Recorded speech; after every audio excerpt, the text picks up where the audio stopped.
In a traditional view of skill, it's something that is repeatable. How many times can I perfect or repeat the same solution with minimal variability? My view of skill is a little bit different. It's about how an athlete can solve a problem in as many different ways as possible. We want our athletes to be adaptable. Rather than focusing on them perfecting one way of moving, I want them to move in many, many different ways. Today, I'm excited to welcome Javier Miller-Estrada to the podcast. Javier is the co-founder of Ignite Performance in Chandler, Arizona, where he and his team use a modern, athlete-centered approach to develop speed, strength, and adaptable movement skills.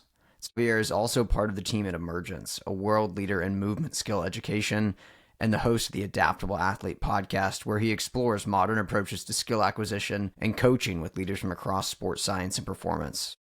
Now to the show. Enjoy. Coach is really excited to welcome Javi to the podcast today.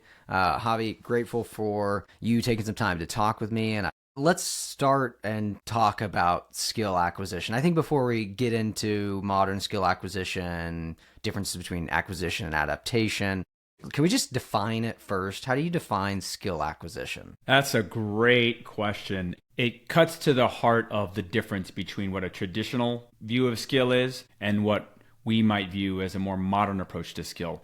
I think in a traditional view of skill, it's something that is repeatable. How many times can I perfect or repeat the same solution with minimal variability? And so for me, my view of skill is a little bit different. It's going to be about how an athlete can solve a problem in as many different ways as possible. We want our athletes to be adaptable and have solutions to any emerging movement problem. And so rather than focusing on them perfecting one way of moving, I want them to move in many, many different ways. So that way, when they face a problem in sport, they're able to coordinate a solution that solves that problem. So the biggest difference, again, is how we view variability and what really defines skillfulness. Not repeatability of movement, but for me, it's repeatability of outcome. Can you solve a problem under varying constraints? Say more about that, and maybe an example with an athlete you're working with or have worked with or in a sport specifically. Yeah, that's a great question. So we're currently working with a lacrosse team. So I didn't play lacrosse, but I do my best to understand the dynamics and the principles of play. I don't have an intimate knowledge of it, but I bridge that gap by learning a little bit and asking a lot of questions. But if we're thinking about the sport of lacrosse, traditional models for getting athletes really fast in any sport usually are based off of track and field, which, if we contrast track and field to lacrosse, are very different sports. One is going to be running in a straight line outside of maybe some curves. The other one is going to be some complex interactions. Both sports, I would argue, are pretty complex when you think about all the elements of it. But lacrosse has a different level of complexity. And so what we might do, as opposed to just doing some linear speed drills, where we're having our athletes run on air. Maybe there's a time for that when you really want them to understand projecting their body, right? Projecting their body, getting in great shapes, and being able to accelerate in an effective and efficient way. However, they're going to do that with someone chasing them. They're going to do that with an implement. They're going to do that with a ball in their hand. They're going to do that while trying to receive a pass. And it's certainly not going to be in a straight line for 40, 50, 60 yards. And so what we might do instead of, say, having them just work on 30, 40 minutes of perfecting shin angles and things like that, we might put them in an environment where there's decision making, where they have to do something like we call an angled chase, where they're running, but there's a defender that's trying to cut them off. And so then they have to potentially continue on that path, deviate, cut back, essentially solve that problem in the most effective way possible. Yeah, that's good. Before we started recording, you were talking about a high school athlete you're working with that plays quarterback, and you talked previously about how skill is the ability to solve a problem and get to that outcome in varied ways, in different ways, right? I mean, even just thinking about a quarterback in American football right now, like most of the time when he has the ball in his hands, the goal is to deliver that ball to a teammate where they can catch it, right? Like at its core, it's like get the ball to your teammate, don't let the other team get it. But every single play is different because there's 20 to 21 other people on that field that he potentially has to interact with to get to that outcome. So yeah, I'm just curious, like, and even just thinking about like as you're working with someone like a quarterback, how are you trying to to help him get to that point where his skills are more adaptable. He can make more throws under whatever conditions he experiences? That's a great question. I think it starts with this idea of degrees of freedom, expanding an athlete's degrees of freedom, basically how many different ways that they can move. And that's something that I think we're starting to see more with quarterbacks, like everybody, the classic Patrick Mahomes, throwing from different arm angles, or you see quarterbacks all the time doing that, right? So if you are so focused on just this perfect idealized technique, what happens when that isn't available for them to utilize, right? We focus so much on the outcome, but not the constraints that led to the outcome, right? We're very visual people. We love to see biomechanics. Coaches can talk about that for weeks, right? But for someone like a quarterback who has to be able to solve problems under high difficulty of stress, under any circumstance, we have to expand their degrees of freedom. So how many different ways can the shoulder move? So what that might look like practically is maybe we're setting up a situation where they're crawling in different ways, and we're requiring to reach while they crawl. Or someone we might have a hand on the wall doing like a PVC evasion. And so while they're not consciously thinking about what my shoulder is doing, we're exposing them to different angles, to different stressors, which is going to better prepare them. So that's like the first thing that I would do. The next thing we would probably do is have them explore those different degrees of freedom. Can they expand it a little bit? And then lastly, can they utilize it in a way that's going to solve problems, that's going to be effective, that's going to be a little bit more game-like? Yeah, that's really good. That's one of the things I've been thinking a lot lately, just around skill adaptation. And I'm thinking about shooting and finishing in basketball. I still play pickup basketball once or twice a week. And a couple days ago, I was playing. Terrible shooting performance for me. It was awful. But as I'm thinking back, there was a few different shots I took where my shot was different each time because of that interaction and the defense and the space I had or the time I had, or maybe even some of my degrees of freedom. I want to do this, but my body won't do it anymore, etc. And then I'm also just thinking about how I'm currently coaching a first grade basketball team. These are 6 and 7 year olds. It's hilarious. Half the time I have to cover my face and keep myself from laughing. And it's about fun. I want them to love it and want to play again. Those are the most important things. But I'm also thinking about skill too. How do I help them become skillful? And there's been almost no teaching of traditional technique, right? Aside from a couple times where players are like, hey, try this. Try holding the ball like this. Just so you know, that's going to help. Sometimes that's necessary. It's going to get you there faster. Try this. The thing you're using is not an optimal way to get to the outcome based on the usual constraints you hit. So for example, there's one kid on the team who we're on 8-foot hoops with 5 balls. So it's pretty good, pretty scaled to their age and stage, but he still just struggles to shoot it. He was struggling to even get it to the rim and over the hoop. And I was like, what do I do? And then I was like, I'm just going to stand in front of him. I'm going to stand in front of him and put my hands up. I said, Graham, shoot it over me. And all of a sudden he started shooting it over me. He's like, he started getting a couple buckets. Do that more, And it was like, and when that ball wasn't getting to the rim or going over, I just go stand in front. Graham, shoot it over me. It's all of a sudden I was just in front of him, and he's self-organized. And no, the technique wasn't maybe beautiful, perfect, what some people might consider, an idealized basketball shooting form, whatever that might be. But the outcome was much closer to what we wanted than previously, just by introducing a constraint that's going to be there in the game usually, right? Or just adding a constraint, to that moment to try to get him to find another solution. So, I don't know if you have thoughts there. That was kind of me rambling for a few minutes. No, I think, there's a lot there. First of all, how are those knees doing? I mean, my knees, I know. Basketball, that's the constraint that's changed for me, man. So what you did there was just a purposeful, intentional manipulation of constraints. You change the environment, you change the task, right? And the athlete organized in a way that had put more arc on the shot, right? They gave him a better shot. Maybe his shot was a little bit flat. I think that's a great idea. Also, it's really smart that you're doing, a lot of people miss this, that you're doing the smaller ball, smaller rims, right? You're changing the equipment, scaling the equipment. A lot of people don't do that because then that's when you get athletes that kind of, huck it up there like that. So, I have an interesting experience. My nephew never really wanted to play sports, or he did swimming when he was younger, and he wanted to play basketball. He finally got into it. Finally got into the basketball team. That's what I mostly played growing up all my life, amongst the other sports. And it's been interesting to having someone with a complete blank slate and no knowledge of the game. And so I think there are times when you have to just kind of not tell them exactly what to do, but you got to come pretty close because they have no idea. And to me, it's more like the way I'm framing it and it may be just to make myself feel better about it, but more about guiding an intention and just attention to certain things that they have no idea.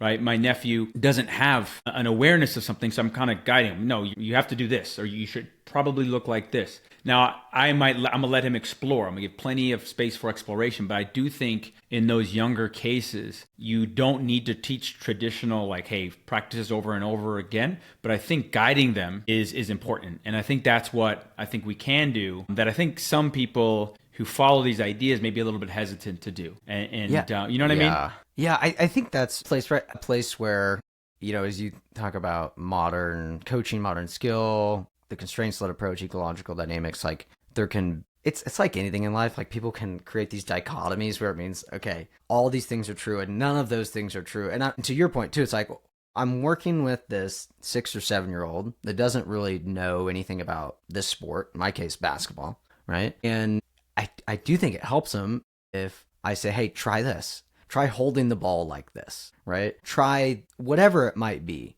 Hey, would you try this or try to do that? And now I think as much as we can, right? Just creating the constraint or the condition that nudges them towards that, like I did just standing in front of them. I think like that's a better way.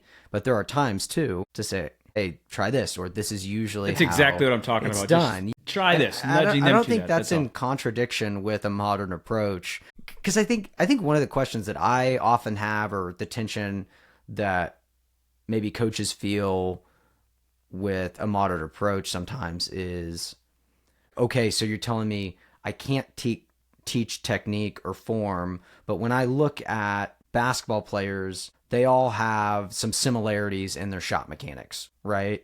It's like these certain things are typically present in an effective shot, but I shouldn't teach them, or I can, or how do I, or they're supposed to emerge. I think that's one of the, at least for me, and I think probably other coaches, that's one of the tension points. It's like, well, I know from my experience in the sport, from watching, etc., that these techniques or forms are typically common, but yeah, is that there? Or how do you absolutely grapple with that? Yeah, so I think we have to identify, and Greg Souders, grappling coach who's made a lot of noise in the past couple of years, has talked about this idea of invariance and invariant features of a movement, like things that we know that probably need to be present in order for the movement to be effective. That doesn't mean that there isn't flexibility and bandwidth, and I think it's a lot bigger than most coaches think. I think the problem when you have something that's very, very technical model driven is you make someone fit within that model, and that may not be the best fit for them, the best way for them to execute something. If you think about it like you and I don't know how tall you are because I'm meeting you virtually here, but like 5'8", not very fast. Okay, we're roughly the same. I went to the doctor; they said I was 5'10", but I had my hair's a little bit longer. So. I'd take 5'10" any day. There you go. But we're not going to move the same. I've had multiple knee surgeries. We're not going to move the same. We're not going to perceive affordances the same. So I think that's a danger. But I think there are certain things, like if we were to take sprinting, like I just used that example, and maybe we can tie it back to basketball. If I am accelerating in any sport, and if I start accelerating with my chest up and my chin to the sky, it's probably not going to be an effective movement, regardless of what it is, right? And so it's about identifying what needs to happen for that movement to be successful. If I am a basketball player, and it's more likely than not that if I push, except for Lonzo Ball, he's the one, if I shoot the ball, if I'm right-handed and it's crossed from the left side of my face, the chances are it's probably not going to be a very effective way to do a jump shot, right? There might be times where I have to do that to finish around the rim. Doesn't mean that I never ever do that. So you kind of identify those features of a movement, I think, that need to probably be there in place. Now, the slippery slope is when coaches are too rigid about that, then they rob an athlete of their creativity. Because some of the most creative athletes do things that aren't quote unquote traditional, right? Movement emerges and it doesn't look like anybody else. It's unique to them. Any boxing fans that are out there, Roy Jones Jr. looks like Roy Jones Jr. If you guys remember him, he had maybe the best prime of any boxer, outside of Mike Tyson, and his hands were down. You wouldn't teach somebody that, but that was something that was unique to him. So I think it's a slippery slope, and I don't think it's a clear answer, but I think identifying those invariant features of a movement is probably important. Coaches, I wanted to take a quick 60-second timeout to tell you about 3 things. Number one, if you want a free PDF of detailed notes on this episode or any episode of the podcast, subscribe to the Better Coaching newsletter for free today. Number two, I want to invite you to join the Better Coaching community. It's a free online community of over 500 like-minded coaches from across sports. It's a place to interact with and learn from other coaches. We also have tons of free resources in the classroom section on leadership, culture, practice design, and more. Number three, this podcast is fueled by RYG Athletics. RYG Athletics is a proud provider of Nike sports camps. We're always looking to add awesome coaches to our network of camp directors. If you're interested in learning more about this paid opportunity and becoming one of our Nike sports camp directors, we'd love to hear from you. You can find links to more information on all three things in the show details. Now back to the show. I would add one thing there. The invariant features and the constraints that are present in the game or in competition, because you're talking like, hey, if you try to shoot the ball, a basketball, and you start on the opposite side of your body from where you're going to release it, you're not going to be very effective, oftentimes because it's going to take so much time. There's going to be less space for you to get off, or your shot's going to be blocked because there's defense, right? So what are these invariant traits? Because there are the constraints. Like if there was no defense or defense couldn't use their hands, more people would probably shoot the ball granny style in basketball. But it doesn't work because it takes too long, right? Because you don't have the time and the space. So I think that's kind of the other piece of it too. What are these invariant ones that are often a result of the constraints of the sport, the rules? If I can jump in real quick too, you brought up a good point. What are the constraints present in the game? Because I think actually sometimes this traditional, like you see this in basketball, traditional skill development in basketball, it's like they'll practice things that work in a one-on-one setting with a coach half playing defense that will never work in a 5-on-5 setting, that don't fit the player's role or don't fit the fact that there's 5 players on the court and there's an actual defense. And so that's the other thing to think about. It's like, well, if we're being creative, I'm telling him to work on this thing. It's like, well, is that solution effective? Is it efficacious? Does it make sense? Would it make sense in a game? If we were to do like we do a lot of for that lacrosse, going back to that example, we'll do like one-on-ones, where they, there's a lot of, it's an invasion-evasion sport. It's also an intercept sport, but basically where they have to play one-on-one coverage, right? But if I were to do that, if you and I were to go one-on-one and you're defense and I'm offense, and I were to take 10 seconds, I'm going forward, and maybe the play ends when you two-hand touch or you're getting my wrap up or whatever. But if I do this and that's never going to happen. Right, because there's a time component there, and so I'm glad you brought that up. Yeah, in a real game, you've only got like 3 seconds. Exactly. So you're never going to do that, and so to me, that's another thing is like practicing stuff where you see it in boxing. If someone's like, "We're going to work on this 12 punch combination," that's not going to happen. There's going to be return fire there, right? So it's like, how can I make this a little bit more realistic too, and not just say I'm working on creativity because it's some fancy thing that no one's going to ever use. Yeah, sorry. I'm dealing with that too. So yeah, man, I got sick kids. It's been miserable. From a basketball perspective, a lot of coaches loved blocked repetition shooting, and by that I mean one player or several players. They're just going to shoot a bunch of shots from the same spot, usually without any defense. And after a few years of this, I was just like, I just don't know that this is really helping us get better at shooting. And so I want our shooting practice to be more representative of what happens in the game. And so instead of blocked repetition shooting, I started adding defense to various shooting drills or activities. And so we might do a 2-on-1 shooting where there's 1 defense and 2 offense. So like there's a big advantage. They're going to get a shot off hopefully pretty easily, but there's also a decision now involved in it. And there's a defender that's going to close out on them or force them to make a pass, or even to our, what you're talking about with the lacrosse example, and like the one-on-one, taking 10 seconds just isn't realistic. So maybe we do a one-on-one shooting game where, hey, the defense has to start here, the offense is here, it's live when they toss in the ball, but obviously they're going to close out, so they've got to shoot it quickly because space is running out. You know what I mean? And so that was one of the places that I tried to move to a more modern approach of just like, hey, I'd rather my players get 50 game-like shots than 100 shots with no defense, and it's not game-like, right? Like one of these is very similar to what is happening in the game. One of them yes, they're going to shoot in a game, but it's removed the information that they're going to have to be reading in the game. And so I'm just like, I'll take less volume, higher quality over high volume, lower quality is how I thought through it. Yeah.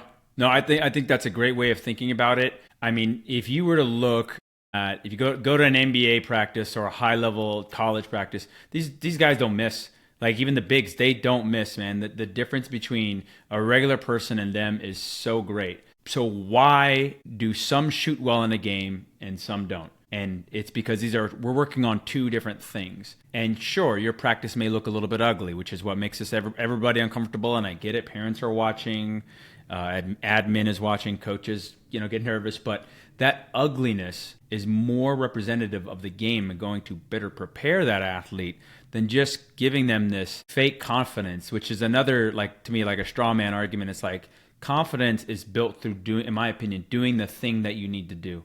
If I come back from an injury and you guys have, I went through rehab and it's kid gloves, and then I get to the field and then stuff is happening, things are going down, it's 5-on-5 basketball court, I'm not going to be very confident. But if I've done something similar over many weeks and progressed, I'm probably going to be more confident. So yeah, I think what you're doing is great because it's, and the research bears this out, it's going to lead to better retention. And that's what we should be coaching for. Yeah. I don't have it in front of me. I wrote about it a couple months ago, actually. There was a research study that looked at exactly what we're talking about, shooting percentages in basketball, based on opposed versus unopposed practices. And what it found was essentially this, right? The group who had unopposed practice, meaning no defense guarding them, they had higher shooting percentages in practice than the group who had opposed practice was guarding them.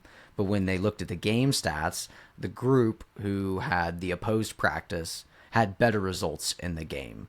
Essentially, again, it transferred because they actually had defense in front of them, as opposed to the group that didn't have the opposition. The shooting percentages didn't grow at the same rate that those that did. And even the feedback that they got from the participants in the study was just bearing out all these ideas, right? The athletes themselves saying, well, yeah, when there's a defense, it changes how I shoot it. It changes the time I have. Sometimes I have to, all these things was like, well, duh, because this is what happens in the game. To your, again, there's research behind it too. Mm-hmm. So it's it's hard to argue with the numbers. If it's look, this approach leads to better outcomes too. I know it's different, but isn't that what we want? Don't we want a better outcome in competition for them? And I also resonate with what you said around confidence. Confidence is, I can do this in the game. I can do this with defense out here, not just I can throw it in the hoop with no one guarding me. Yeah, and I think what it comes down to at the end of the day is reframing what the purpose of practice is. And one of the questions I put down in the planner I mentioned earlier, it's just about an intention. What is your intention? And I feel like so many coaches just kind of go through a book of drills, they go through the script without really thinking about what they want out of the session. And if your outcome is, hey, my guys are not shooting contested shots very well, or something like that. Well, then why would you practice uncontested shots? Why would you practice situations that don't resemble anything like the game? Just as a very obvious example. So I think it's about reframing what practice is. Is it to look good and perform well in practice when no one's watching? Or is it for retention? Is it for learning? And anybody who's learned anything knows that it's messy, right? When we think about our own learning experience, and it's never clean, but yet we try to strip that away and make it clean in practice. And to me, it does the athletes a bit of a disservice. Yeah, and even as I'm thinking about, I want resilient athletes that can handle mistakes, and when the game inevitably doesn't go right, it's they need those reps in practice too. When it's messy and it doesn't go right, if you're, to your other point, if your team needs to work on eliminating turnovers, right? This is applicable in so many sports. You give the ball to the other team, and it's terrible for your team when that happens. It hurts your chances of winning. Okay, so in your practice, you've got to work on playing against that same sort of pressure you're experiencing, right? We can't expect them to get better at keeping possession if there's not someone trying to take it from them, right? That's how we actually get better at keeping it, when someone's trying to take it. I want to talk more about improving practice design. You just got into that. I would agree. I think this is one of the biggest levers that a coach can pull to, one, just improve their own coaching, two, accelerate growth for their athletes. I think that if a coach gets way better at practice design, yeah, again, it's just like the return on that investment is massive. You might not become a better communicator. You might not be like whatever it is. You may stay pretty much the same, but you get better at practice design. I think your team's going to get so much better. Your players are going to get so much better. They're going to enjoy you more. I think you're going to enjoy coaching more, etc. One of the things I heard you share was coaches having clear intentions. What is the outcome I'm going for in this practice?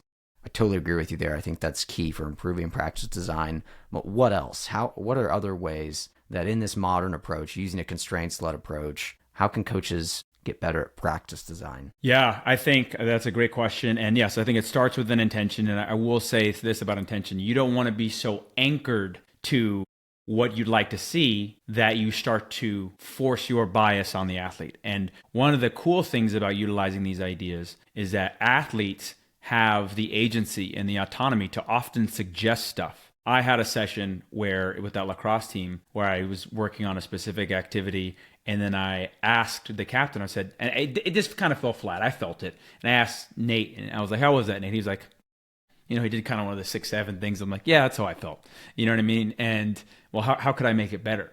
Asking those type of questions. So that's one thing about intentions. I would say the other thing is your role with feedback. I think that's another mistake that coaches don't really think about is how they're communicating. Your communication, your language, your feedback is a constraint. And so often the coaches, we think like we need to be noisy. We need to be talking all the time. And I've been guilty of this where we just got to give feedback after every rep, or we tell them how to solve it or tell them exactly what to do. So I would say being mindful of your feedback and using it very appropriately and potentially very sparingly, obviously depending on what your intention is, depending on the time of the season. So I would say that is another feature of good practice design. I would also say another feature is ideally there's some level of struggle. We talked off air about this, jiu-jitsu example. If I'm always getting the correct answer, if I'm always able to pass this person's guard, or if I'm always able to make the layup, if I'm always running that 3-man weave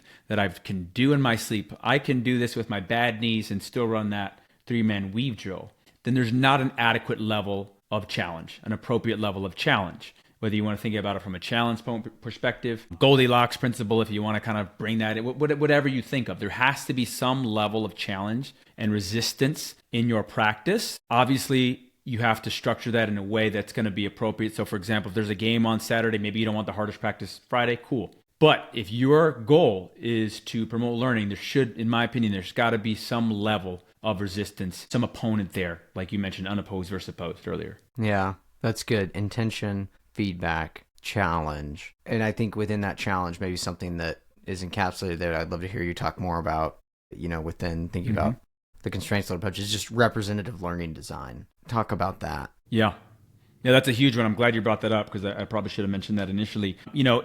At some level, it has to look, feel, and act like the sport, right? It doesn't necessarily have to be, if we're thinking about a scale of 1 being the least representative environment possible. So in my world, that might be like we're doing some speed ladders, right, for agility. And I'm using air quotes for people that are listening to this. Maybe 10 is a basketball game or a football game. It's how close can I get to that and where do I want to sit? And for me, in my setting, we can't always get overly representative because we're in a gym. We have a large turf space. Right? If we're on field, like with lacrosse, we can get somewhat representative. So for me, it might be like, well, they have their lacrosse stick, right? They might be, well, there's a ball in play. Each of those things adds to a layer of representativeness. Instead of having them cut out a cone, there's a person in front of them. The warm-up is representative, right? And so it should progress, in my opinion, where that warm-up is even some level of representativeness, and then it gets more representative. So does it look, feel, and act like the sport on some level is an absolutely critical part. And for me, it starts of what information is in the environment. And this is what people get mixed up. That we think of reacting to something. But the reality is of me, quote unquote, reacting to a person, to a one-on-one in a basketball situation, or I'm going around a screen is different than me dancing around cones, hitting lights, things like that. So what is the information in your session and does it look and feel and act like the game? Yeah, I think it's also important to call out that you said it's a scale. It's not always going to be at a 10. It doesn't always have to be at a 10. It probably shouldn't always be at a 10, but there should be some level of it. So let's talk about something like you were just talking about with screens in basketball. If you're working on that, but you remove the defense, it's like, what is the value of this? Is there even any value? Your decision on how you react to a screen in basketball is dependent on what the defense does. So if we remove the defense, well, what's the point here? If we use a chair as the screener, okay, at least there's a defense now. That chair creates an obstacle, maybe a little bit more representative, but what if we just put a person in there as the screener?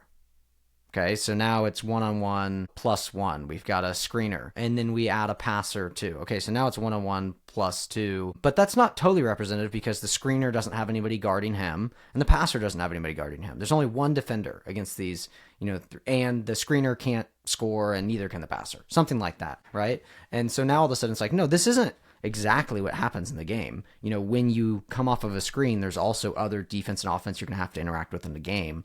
But this is a slice of the game here. Mm-hmm. You are going to have to read your defender coming off of the screen specifically. And then as they get better at that, right, maybe now we add in a defender on the screener. So now it's 2-on-2 plus 1. And you can add constraints there to that to, again, try to make it even more representative. Well, if we let them play in the entire half court with just 2-on-2, that's also not very representative of what happens with space. So maybe we're going to cut the half court in half, right? And they can only play in this smaller space. Or like with the lacrosse example that you were sharing, and playing in the 1-on-1, we shrink the space for them. Or one of my favorite constraints, maybe my favorite constraint, is just time.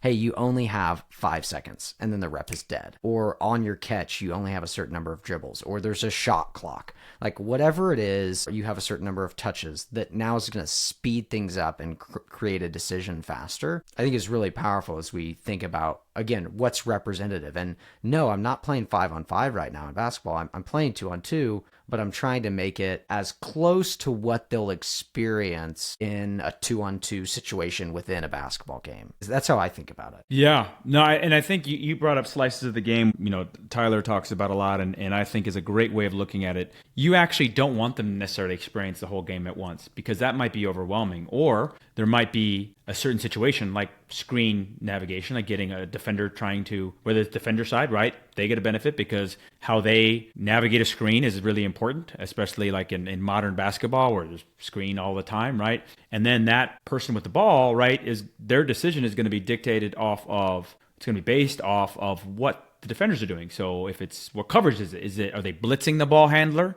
right? Because that's going to be a totally different situation. Or versus, are they playing drop coverage? So you could add in, maybe encourage the defense to behave in different ways, if you see that the athletes are stuck. So I think it's really important to say that, that's one of the criticisms of ecological dynamics and modern approaches in CLA and whatever else we want to put under that umbrella, is that it's just roll the ball out and go. And that's not necessarily the case. You're an architect. You're designing an environment that's going to help curate that athlete's learning. And at any time, you can manipulate a constraint. Okay, now we find out there's too much space. Like you said, we cut the court down. Okay, another cross example, we either time constraint. Another one is I like to have a trail defender come in, and that trail defender encourages some more expedited movement.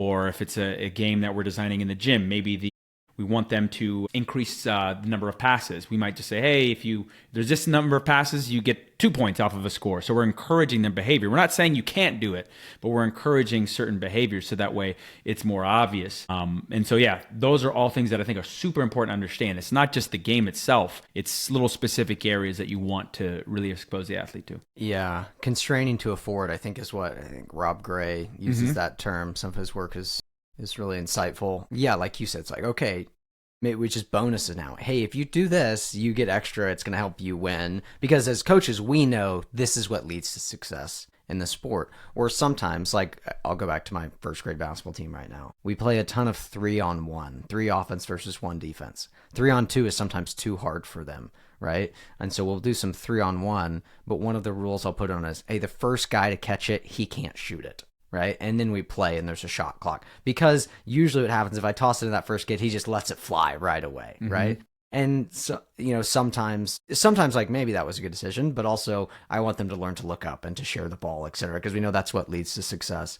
But to your point too, maybe another way is, hey, the first guy can shoot it and score it, but any bucket after at least one pass is double.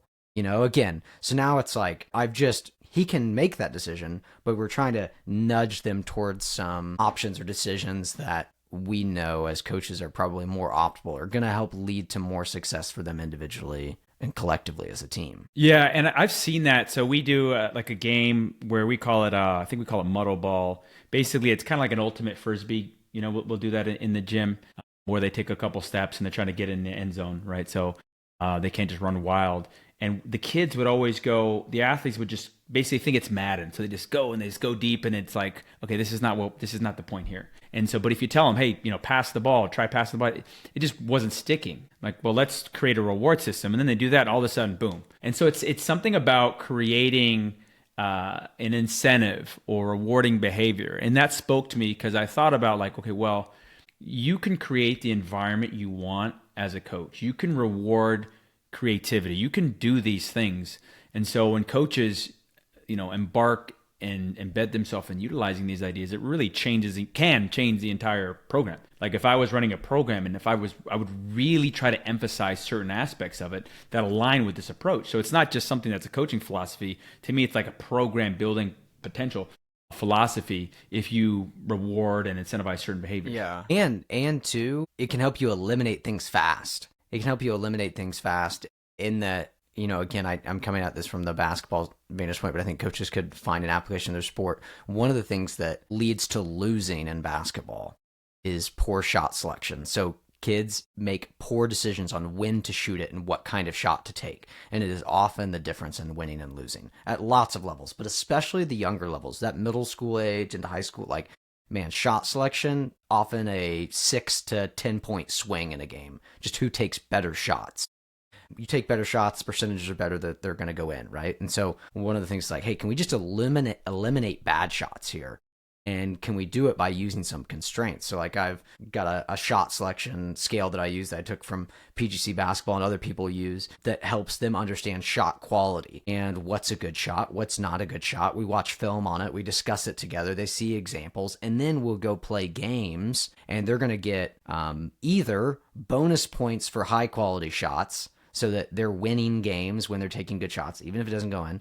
And then also there's some games where we'll just say, hey, look, if you shoot a 3 or a 5 on our scale, it's just a turnover. Possession's over, other team gets the ball. You took a bad shot, I don't care if it goes in, it's a turnover, right? And now all of a sudden they know, like, oh, wow, like I can't win this game by making these decisions. And to your point about building a program or establishing a style of play, it's like, what are the constraints that I can use, the rules I can use here to nudge my team closer to things that are going to help them perform well and become the kind of team that I want them to be, we want to be together. I think it's so powerful. And it's like, we don't have to lecture them. We just got to create this environment that pushes them towards it. They don't like it sometimes, but also, can we help them get better at what happens in the game? I like that last part. You kind of cut to the chase. You eliminate, you trim a lot of the fat off of the conversation. Yeah, maybe you can lecture them and explain to them why. But I've seen it where you repeat yourself, but you do something like this, and it clicks oftentimes like very fast. So I like that. It's a great point about eliminating, some of that and just getting right to it. Yeah. Another question. This is kind of going back to some earlier stuff we talked about, but I think it's another maybe a place that coaches can push back when you look at a modern approach to skill acquisition and the constraints-led approach is the pushback of like, well, they don't have the foundational skills they need to do XYZ, right? They've got to be able to do blank before they can do blank. And it becomes this argument for skill decomposition. So I need to remove the information so they can learn this quote unquote skill before I put it back into the game, as opposed to this modern approach would say, no, we can simplify the task. We can use task simplification. We don't necessarily have to use task decomposition. Will you talk about that? Yeah. I actually just wrote an email to some subscribers, a little mini blog about that, because I think we can oversimplify to the point that a task is decomposed, where it no longer has action fidelity, where it no longer looks, feels, and acts anything like the sport. And there's this argument, again, for fundamentals, right? These foundational skills that we remove all the information that's present, right? That's the problem. But it's part of the problem, in my view, that the athletes need to be embedded in. They need to experience it. And so as an example, one of the things for, I mentioned return to play protocols for anybody who's in that world is it's about like starting to do agility, like linear deceleration, lateral change of direction, right? And it's usually just done on air, right? Feel that shin angle, really create this nice reacceleration angle that looks great. But they're not doing that in response to anything. There's no person there. And so I've done this where you can scale a task down. So if it's for a football player, and instead of having them do it in a high pressurized environment, this is a football player coming off an ACL injury, not a complex environment. He's simply stopping at a person. That person stops, he stops. Or he's jogging to the person and this person approaches him and he reaccelerates when he sees that person moving. So instead of having it off of a cone or off of a cue or a command, it's off of a real live body, because that athlete needs to get exposed to those kinematics, because those kinematics, the other person, the opponent, are part of the fundamental. And so I think we've lost the idea of what a fundamental is. The fundamental in this case is just for him to reaccelerate and get out of the way, not for him to learn what angles he needs to create exactly and look at his foot and ankle and his knee while he does it. That doesn't really matter, right? It's about, are you creating an angle that gets you out of the way, that's going to keep you safe, and that solves the problem. So for me, it's about reframing what those fundamentals are. And instead of focusing on specific kinematics and positions of the body, it's looking at the bigger picture and what is included in that problem that we're trying to have our athletes solve. Yeah, that's really good. Javi, before we wrap it up, I've got a few questions to end it. Before the rapid fire, I have a different question for you. You've done over 100 podcasts. Give me, 2 or 3 of your top lessons you feel like nuggets you've taken from all of those conversations that have really maybe shaped the way that you coach. That is a grade A podcast question, Luke. That's awesome, man. I can tell you, you're good at this for sure. There's been so many. I've been fortunate enough to have on many, many great people who have taught me so much. And selfishly, that's why I started the podcast, was to learn and to connect with people. For me, probably the one that comes to mind right now is the role of the coach and how it's something that we need to change as an industry. We think of the coach as the dictator, the person that is the puppet master, the person that is pressing the A button or B button. Casey Kreider said that in one of my first podcasts. He literally said that. And he's a volleyball coach over in Baltimore. And repositioning the coach as a guide, someone that is that architect. I knew that lesson before the podcast, but it really hit home after hearing so many people that I respect discuss it. So it's really, number one, is repositioning the coach as someone who's a guide rather than someone who's all-knowing and all-controlling, that has all of this information. So I would say that's one. I would say that good coaches that I've talked to, there's a presence that they have. And I don't mean like a coaching presence like being loud.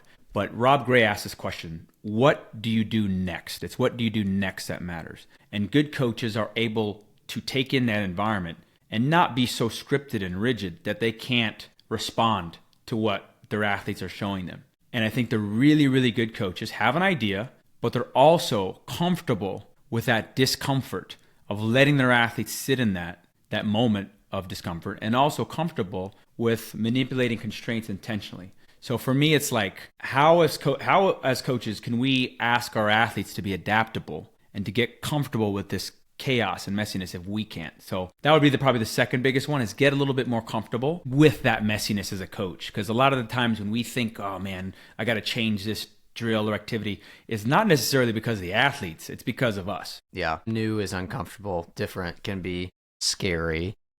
I would agree. Yeah. But also, like, yeah, just the trail, like, if you don't do anything, if you don't try anything new, like, nothing's going to change, too. Like, we want our athletes to continually get better. Let's do it as coaches. Try something. It might be uncomfortable, might be weird. The worst thing that happens is it flops. And hopefully you have the security and the humility to say, guys, that sucked. My bad. I know I've done it. There was at one of our Nike basketball campuses last summer, tried a tag game, and it was terrible. I did the demo in front of the whole camp. The demo flopped. I said, guys, that's awful. We're not doing it. Go back to your hoops. We're going to do this that we've already been doing. And then I regrouped and was like, okay, what do I do next? Because it was terrible, But I tried it, and now I know. So yeah, I resonate with what you said there. You got to be willing to try it and okay with some of the mess of it. Well, Javi, this has been awesome. Before we wrap it up, 3 quick rapid-fire questions for you. The first one is this. The most fun part of coaching is? development, being alongside an athlete as they figure things out, I think is like one of the most rewarding things that I could possibly do. Yeah. Being with them, they come to you for a reason, and seeing them evolve. And obviously you want them to be better at their sport or whatever it may be, but how they develop in other ways too. The conversations that they have from when they started from 2 years, 3 years down the line is super rewarding. Yeah, that's special. I wish I would have known blank before my first coaching experience. Oh, man, that's a good one. I wish I would have known that I would learn so much from my athletes. I think that's probably one of the bigger shifts of the past several years is I'm totally cool when our athletes, sometimes they'll do a movement and I'm like, oh, cool. Like that it wasn't what I thought, but that makes sense. So I wish I would have known and paid attention to those earlier interactions and I think I would have learned even more, like learning from my athletes and what they're tuning to, how they're moving, and what they can teach me. Yeah, we don't have to have all the answers. That's good. The last one, I know I'm successful as a coach when... That's a great question too, man. These are good. I would say when it comes to a session, when there has been some level of struggle, when athletes are involved enough to coach other athletes, when you create an environment where athletes are like, kind of like, hey, maybe try this, or hey, actually do it, what about this? That's how I know it's a good session and it's a really healthy environment. If we work with the team, even if it's just the weight room, and we see athletes coaching other athletes, to me, I'm like, okay, cool. Like I know I did a really good job here. That's awesome. That's really good. Yeah, that makes me smile. Javi, this has been awesome. So much value for coaches. I'm so grateful for your time. Before we hop off, share with coaches where they can connect with you, learn more about your work, listen to your podcast, all the good stuff. Awesome. So I appreciate the time, man. This is a really fun conversation.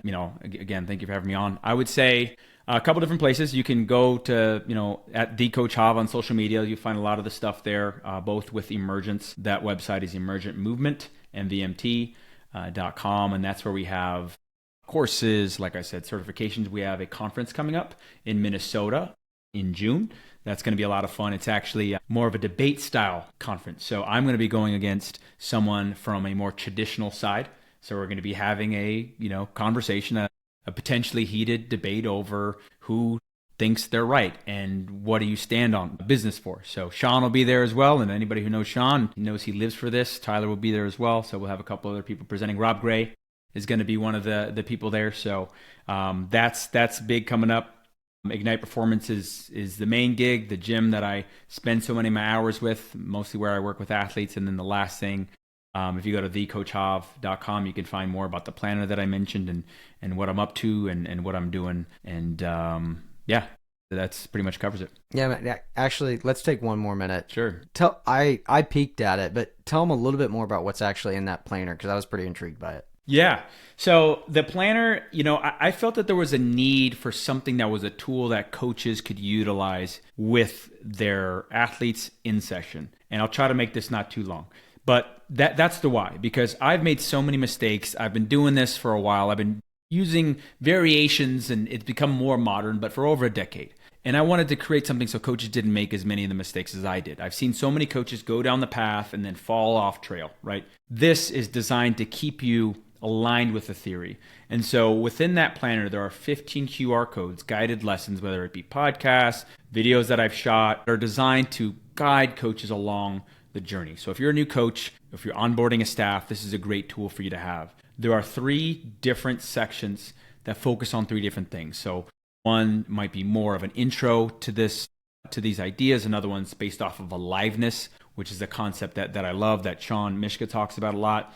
And another one might be more about representative design. And so it rotates, it pushes you as a coach, it makes you stay a little bit more attuned to the theory and your athletes. At the end of the day, it helps you along your coaching and learning process. So it's not just a passive write down, hey, June 5th, I did this. No, it's what's your intention for the session? And then also a session debrief. How did it go? Why didn't it go so well? What would I like to do differently next time? How was my feedback? So it's all these very particular and curated questions that are designed to help you become a better coach. I love it. Well, hey, coaches, go check out Javi, his podcast, his planner, all the good stuff. Javi, thanks for your time, man. I appreciate it. Thanks for having me.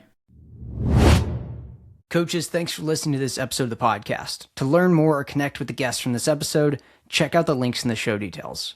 And if you want a free PDF of detailed notes on this episode or any episode of the podcast, subscribe to the Better Coaching newsletter today for free. We'd also love to see you in our free Better Coaching online community. It's a great place to learn and connect with like-minded coaches from across sports.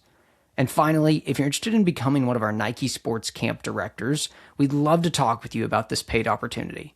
You can head to the show details for links to learn more about all of those things. Thanks for listening to the podcast.